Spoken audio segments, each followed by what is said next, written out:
Hello guys, myself Roksana, welcome to Roksana channel. কেমন আছেন সবাই? আশা করি ভালো আছেন, তাই না? আজ আমি আপনাদের জন্য নতুন একটি ভিডিও নিয়ে এসেছি। সেটা হচ্ছে আমাদের দেশ পলিটেকনিক ইনস্টিটিউটের একটা অ্যারেঞ্জ করেছে। আমাদের দেশ পলিটেকনিক ইনস্টিটিউটে তো অনেকগুলো আছে, ফোরাম আছে, অনেকগুলো ব্যাচ আছে যে বিভিন্ন সেক্টরে কাজ শেখানো হয়। আমি আজকে ইলেকট্রিশিয়ানদের একটা ব্যাচ নিয়ে কথা বলবো। ইলেকট্রিশিয়ানদের ব্যাচ নিয়ে দেশ পলিটেকনিক ইনস্টিটিউট ইলেকট্রিশিয়ানদের ব্যাচের সাথে শিক্ষার্থীদের সাথে একটা বাস্তবিক শিক্ষা কার্যক্রম আয়োজন করা হয়েছিল। এই কার্যক্রমে অংশ হিসেবে শিক্ষার্থীরা স্বপ্ননগর প্রকল্পে গিয়ে নির্মাণ সাইটের কাজ পর্যবেক্ষণ করার সুযোগ পেয়েছে। আমি সেটাই আপনাদের সাথে আজকে আলোচনা করব এবং আপনাদের পুরো ব্যাপারটা আমি ঘুরে দেখাবো। মিরপুর 12 থানার পাশে, থানার পেছনে এটা অবস্থিত এই সাইটটি। এই ইলেকট্রিশিয়ানরা ওইখানে কাজ করছে, যেটা প্র্যাকটিক্যালভাবে শিক্ষার্থীরা শিখবে। এখানকার শিক্ষার্থীরা বেশিরভাগই হচ্ছে কাজ করবে, ভবিষ্যতে কাজ করবে ইলেকট্রিশিয়ান হিসেবে, সেই জন্য শিক্ষা নেওয়ার জন্য এসছে। তাদের প্র্যাকটিক্যাল যদি এভাবে হয় তাহলে তাদের জন্য ভালো হয়। এই জন্য দেশ পলিটেকনিক ইনস্টিটিউট এদের জন্য এই ব্যবস্থা করেছে। তো আমি এই সাইটে আমার এই ভিডিওতে আমি তুলে ধরার চেষ্টা করেছি দেশ পলিটেকনিক ইনস্টিটিউটের উদ্যোগে ইলেকট্রিশিয়ান শিক্ষার্থীদের হাতে কলমে শেখানোর একটি চমৎকার বাস্তব উদাহরণ। স্বপ্ননগর নির্মাণ সাইটে বিদ্যুৎ সংযোগ দেওয়া, তার সংযোগ দেওয়া, সার্কিট স্থাপন করা, সেফটি মেশিনের ব্যবহার করা এবং আরও অনেক কিছু শেখানো হয়েছে এখানে, যেটা নাকি ওদের এই শিক্ষার্থীরা প্র্যাকটিক্যালভাবে এটা ইউজ করতে পারবে, ব্যবহার করতে পারবে বাস্তবিক লাইফে। সেটাই এখানে তুলে ধরা হয়েছে। আমার যে শিক্ষার্থী ভাইয়েরা আছে তারা গিয়েছে ওইখানে গিয়ে বাস্তবিকভাবে এটা প্র্যাকটিক্যালভাবে এটা করেছে, শেখার চেষ্টা করেছে। আর আমাদের যে টিচাররা আছেন তারাও খুব পরিশ্রম করেছেন এখানে। তো আপনি যদি দেশ পলিটেকনিক ইনস্টিটিউটে আসেন, যে কোনো সেক্টরে কাজ করতে চান, আপনি আসতেই পারেন। এই যে এটা হচ্ছে স্বপ্ননগর আবাসিক প্রকল্পের সাইট। চলুন আমরা পুরো ভিডিওটা দেখি। পুরো সাইট সব শিক্ষার্থীরা নেমেছেন, এখন টিচার আসবেন তাদের বোঝানোর জন্য। চলুন। যেহেতু আমরা প্রতিষ্ঠানের সেক্ষেত্রে আমাদের কিছু নিয়ম কানুন বাইরে যদি কিছু করি আমরা আর মাঝে মাঝে দেখা যায় যে ভিতরে চলেন আপনারা শুধু কোশ্চেন করতে হয়তো থাকে না, দুইটা তার থাকে, চারটা তার ভিতরে ঢুকেন আপনারা আরও অনেক প্রশ্ন করবেন।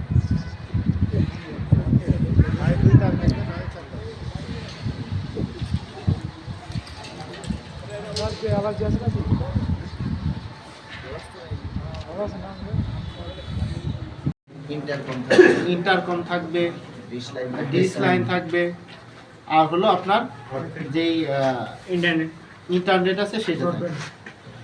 আরো একটা কলিং বেল থাকে, কলিং বেল তো মেইন গেটের সামনে, একটা রুমের জন্য একটা রুমে, প্রতি রুমে তো আর আপনার টেলিফোন এবং ডিশের পয়েন্ট হয় না, প্রতি রুমে নেয়। সে যদি ডিশটা নেয় তাহলে নেয়, প্রতি রুমে টেলিফোন হয় না, ফ্ল্যাটের ভিতরে একটা টেলিফোন একটা ইন্টারনেট। এই জিনিসগুলা ম্যাক্সিমাম আপনার যে ড্রয়িং রুম থাকে, ড্রয়িং রুমে এই জিনিসগুলো প্রত্যেকটাতেই থাকতে হবে। বেডরুমে না রাখলেও সমস্যা নেই, সেটা আপনার পছন্দ মতো প্রয়োজন। আপনি যদি মনে করেন যে অ্যাপার্টমেন্টের মালিক, সে যদি মনে করে যে আমার এইখানে রাখাটা প্রয়োজন, তাহলেই সে রাখতে পারে। কিন্তু একটা ড্রয়িং রুমে এই লাইনগুলো রাখাটা এটা কমন, এটা অবশ্যই লাগে ফ্ল্যাটে। একটা ফ্ল্যাটের জন্য আপনার telephone point, dish point, internet point, calling bell point, এটা কমন। হ্যাঁ, এরপরে যদি সে প্রতি রুমের জন্য কিছু চাহিদা দিয়ে নিতে চায়, সেটা চাহিদার উপর। এখন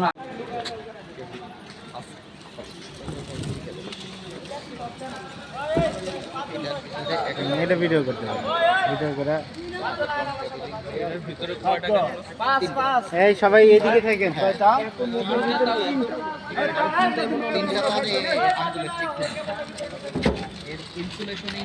কিরকম মোটামুটি কেবলটা এটা হলো আপনার, এটা হলো 3 কোর। এটার ভিতরে আপনার 3টে তার আছে। জি 3টে তার হলো এই 3টে তারের ভিতরে আপনার মেন লাইন হলো ট্রান্সফার সাথে কানেকশন হয়। ট্রান্সফার সাথে ঢুকবে এইচটি ঢুকে ট্রান্সফার থেকে বেরোবে হলো এলটি। এই এলটিটা তখনই আমরা ব্যবহার করতে পারবো লাইট হিসেবে, লাইট ফ্যান চালাতে পারবো। যতক্ষণ পর্যন্ত এলটি না হবে ততক্ষণ পর্যন্ত আমরা এটা ব্যবহার করতে পারবো। আর এটা আমরা সাধারণত আমরা আন্ডারগ্রাউন্ডে ব্যবহার করি। হ্যাঁ, এটা আন্ডারগ্রাউন্ড ব্যবহার। স্ট্যান্ড থাকে, ছোট্ট একটা কপার রড থাকে, রডের উপরে আবার কিছু স্টার থাকে, 3টা 5টা 7টা বিভিন্ন মাথা থাকে। এটা হচ্ছে আমরা এই আর্থিংটা এখানে করি। তাহলে আমাদের আর্থিং এখানে কয়টা হচ্ছে? 4টা স্টেজে। একটা হচ্ছে সাব স্টেশনের জন্য, একটা জেনারেটরের জন্য, একটা 2টা জেনারেটরের জন্য, 3 নাম্বার বিল্ডিং এর ইলেকট্রিক্যালের যত ইকুইপমেন্ট আছে সেটার বডির জন্য, 4 নাম্বারটা এয়ার টার্মিনাল বা লাইটিং এর স্টেপের জন্য। এই আর্থিংগুলো আমরা পাইপ আর্থিং করি। আপনার টিউবওয়েল পাইপ কল বসায় না, জি জি, এইভাবে বসাইয়া 80 ফিট বা 100 ফিট বা 150 ফিট নিচে যেতে হয়। নিচে গেলে আমরা যেই লেভেলে গেলে আমাদের লেয়ারটা আপনার 1 মেগা ওহমস পাবো, সেখানেই আমাদের এটা সীমাবদ্ধ। অনেক জায়গায় 80 ফিটে পাওয়া যায়, অনেক জায়গায় 150 ফিটও যাওয়া লাগে, আরও বেশিও যাওয়া লাগে। হ্যাঁ, স্থান ভেদে পাহাড়ি অঞ্চলগুলিতে আরও বেশি যাওয়া লাগে। অর্থাৎ পানির লেয়ারটা নিচে যত বেশি নিচে যাবে ওই এলাকায় তত বেশি যেতে হয়। এই হচ্ছে আর্থিংয়ের। আর আর্থিং আমরা সাধারণত এই বিল্ডিংয়ে 2 SWG স্ট্যান্ডার্ড ওয়্যার গেজের মাপে 2 নাম্বার তার, যেটা 2 SWG, এই মোটা তারটা ব্যবহার করি। আমার আঙ্গুলের চেয়ে হয়তো একটু মোটা হবে বা এরকমই হবে 2 নাম্বার তারটা, 2 SWG। এটা নিয়ে পাইপ আর্থিং কারণে এখানে কি লেড ব্যবহার করি? ইলেকট্রনিক না, পুরোটাই কপার। কপারের, হ্যাঁ, পুরোটাই কপার। যেটা আমরা মাটি থেকে একদম নিচে থেকে যেটা আসে, এটা পুরোটাই কপারের। ওই যে এটাকে বলে ইলেকট্রোড লিড। হ্যাঁ, এটা হচ্ছে আপনার ওই যে 2 নাম্বার SWG যেটা বলছি, স্ট্যান্ডার্ড ওয়্যার গেজের মাপে 2 নাম্বার। এটা 2 নাম্বারটা হয়তো এরকম মোটা হয়, আমার আঙ্গুলের মতো মোটা হবে। পুরোটাই সলিড কপার। আচ্ছা, যাই হোক, এই যে আর্থিংটা কীভাবে করা হয় কেউ কি জানেন? আমরা যে গ্রামে টিউবওয়েল করতে, এটা দেখছেন বোরিং করে, ওই টিউবওয়েলের পাইপেই সেম এটাকে বোরিং করা হয়। ঢাকাতে সর্বোচ্চ মিনিমাম যদি ভালো আর্থিং করতে চাই তাহলে ঢাকার জন্য মিনিমাম 300 যেতে হবে আমাদের। 300-400 নিচে ভালো আর্থিং আসে না। তো এই বোরিং করার পরে আমরা কি করি, মেনে হলো ওই বোরিংটা হয়ে যাওয়ার পরে জিআই পাইপের মাধ্যম দিয়ে ওই 300 ফুট দিয়ে 200 ফুট দিয়ে ওর নিচেই আমরা একটা প্লেট দিয়ে নাট বোল্ট দিয়ে এই কপার তারটা ওর ভিতরে ভরে দেব। দেওয়ার পরে আমরা পাইপটা ছাড়িয়ে দেবো ওই 300 ফুট বোরিং করা পর্যন্ত, দিয়ে ওখানে আমাদের একটা পিট করতে হয়। এটা সিস্টেম অরিজিনাল যেটা আর্থিং করার নিয়ে, ওই পিটে সবসময় পানির একটা ব্যবস্থা রাখতে হবে যাতে পানিটা থাকে, পানিটার সাথে এই আর্থিংয়ের একটা কানেকশন। এই পাইপের ভিতর দিয়ে যাতে পানি যখন ওই বোরিংটা ওই আগে যে আপনার যে তার আগে বোরিং করতে হবে, বোরিং মানে বোরিং এর সময় আগে বোরিং হয়ে যাবে। বোরিং হয়ে যাওয়ার পরে আমি বোরিংটা উঠাই ফেলাবো। ওঠানোর পরে এখন আমি ওখানে যে নর্মাল পাইপটা দেবো, জিআই পাইপটা তো দামি পাইপ না দিলে হয়, একটা নর্মাল পাইপ দিয়ে জিআই পাইপের সাথে তারটা দিয়ে দিলে নিচ পর্যন্ত চলে গেল। যাওয়ার পরে ওখানে একটা পিট হবে, ওই পিটেও তারটা কানেকশন করা যায়, ওখানে কাটিং করতে পারেন। যদি ওখানে কাটিং না করেন ডাইরেক্ট হলো নিয়ম হলো ওখান থেকে তারটা নিয়ে যেখানে আমি সাব স্টেশনে আসবো, যেখানে কানেক্ট করবো, ওখানে আসাটাই নিয়মটা হলো ভালো। তো ওখানে আসার পরে তখন আমি ওখান থেকে বিভিন্ন জায়গায় আমি কানেকশন নিতে পারবো, কিন্তু যে কাজের জন্য নেব যে আর্থিংটা সেখানে শুধু সেটাই ব্যবহার করতে হবে, অন্য কাজের জন্য নিলে হবে না। যেমন আমি লাইটিং আর স্টিলের জন্য যদি করি তাহলে আমি বিল্ডিংয়ের যে কোনো একটা সাইডে আমি লাইটিং আর স্টিলের জন্য বোরিংটা করবো, করে ও বিল্ডিংটা যে কয়তলা হোক সেই কয়তলায় চলে যাবে। বিল্ডিং যখন সমস্যা হয়ে গেছে আমি আর উপরে করবো না, সেই ক্ষেত্রে আমি ওই লাইটিং আর স্টার চতুর সাইডে ঘোরায় ওই স্টিক আছে, ওই স্টিকের মাধ্যমে ওখানে কাজটা সম্পূর্ণ করা হবে। আরেকটা আর্থিং কীভাবে যেটা বললাম ইমরান ভাই, সেটা হলো যদি আমি একটা মিটার বোর্ডের জন্য করি তাহলে মিটার বোর্ডে যেখানে নিউট্রাল তারগুলো থাকে সেই নিউট্রালে এখানে কানেকশন করতে হবে। কী জন্য করতে হবে এটাকে? যদি 3 পেজ একটা বিল্ডিংয়ে কানেকশন থাকে সেখানে মাস্ট অবশ্যই আপনাকে আর্থিং থাকতে হবে। যদি আর্থিং না থাকে বিল্ডিংটা যখন তখন এই নিউট্রালটা যদি ফেল করে আগুন ধরার একটা অপশন হয়ে যাবে, এবং বিল্ডিংয়ের ভিতরে যা কিছু চলবে ওই সমস্ত চলমান থাকবে, এই জিনিসগুলো নষ্ট হয়ে যাবে। ফ্রিজ বলেন, তারপর টিভি বলেন, এসি বলেন, যা চলবে সব নষ্ট হয়ে যাবে। কী জন্য জানেন? এটা বলতে পারবেন? নিউট্রালটা না থাকার কারণে ওই যে ফেজটা, হ্যাঁ, একটা ফেজ আরেকটার সাথে ফেজ যখন লাগিয়ে যাবে তখন ওর গতিটা বেড়ে যাবে। ওই যে 220-এ চলে, 220 আর তখন থাকবে না, তখন ও 440-এ চলে যাবো। 440 ভোল্ট ওই একটা লাইট নিতে পারবো না, একটা ফ্যান নিতে পারবো না, যার কারণে সে কী হয়ে যাচ্ছে, ওর ধারণ ক্ষমতাটা পাচ্ছে না, এই জন্য নিজে নষ্ট হয়ে যাচ্ছে।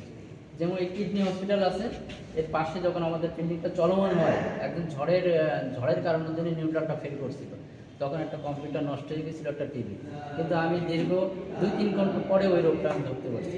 তখন থেকে আমার এই অভিজ্ঞতাটা আসে যে আসলে বিল্ডিংয়ে 3 ফেজ লাইনের জন্য আমাদেরকে অবশ্যই আর্থিংটাকে লাগবে এবং আর্থিংটাকে ব্যবহার করতে হবে। সমস্যা না, আপনারা সময় করে হ্যাঁ আমাদেরকে ডাকবেন, আমি সময় করে সবসময় আমি আমার পক্ষ থেকে, প্রতিষ্ঠানের পক্ষ থেকে আমার ছোট্ট একটা উপহার আছে। আচ্ছা, ধন্যবাদ আপনাদের সবাইকে এবং এই দেশ পলিটেকনিক্যাল কলেজকে। এইদিকে থাকছে